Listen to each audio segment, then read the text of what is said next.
Ma dernière question, docteur Abdoun, d'après vous, cette nouvelle configuration pourrait-elle déboucher sur un système sécuritaire alternatif, voire sur une remise en cause de l'influence américaine dans la région?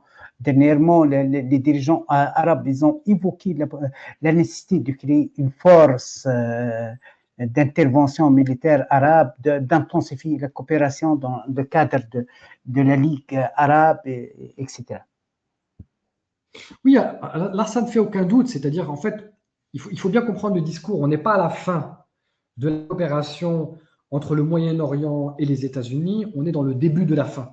Donc, c'est ça qu'il faut comprendre. C'est-à-dire qu'on est dans l'initiation de quelque chose. Et puis, il y a plein de signaux qui corroborent cela. Quand je parlais effectivement des accords de défense entre l'Arabie Saoudite et le Pakistan, il faut bien comprendre, et d'ailleurs ça a été publié par le Washington Post et qui a été ensuite confirmé par un certain nombre de sources au niveau du secrétaire d'État américain, c'est que les Américains n'étaient pas au courant. Et donc on prend l'appel de faire des accords de défense, notamment de parapluie nucléaire, sans tenir au courant les Américains, alors qu'avant il n'y avait pas de positionnement diplomatique ou stratégique pensable sans avoir l'aval de Washington. Ça, c'est la première des choses.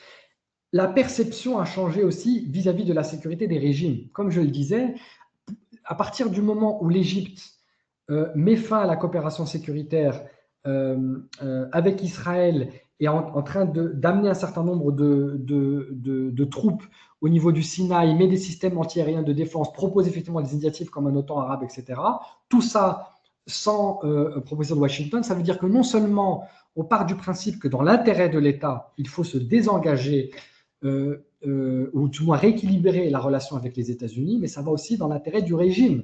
C'est-à-dire qu'aujourd'hui, la perception de la menace première pour le système égyptien et le système militaire égyptien, la première menace, c'est plus les frères musulmans, c'est l'alignement systématique des États-Unis sur Israël, et Israël qui ne semble plus contrôlable.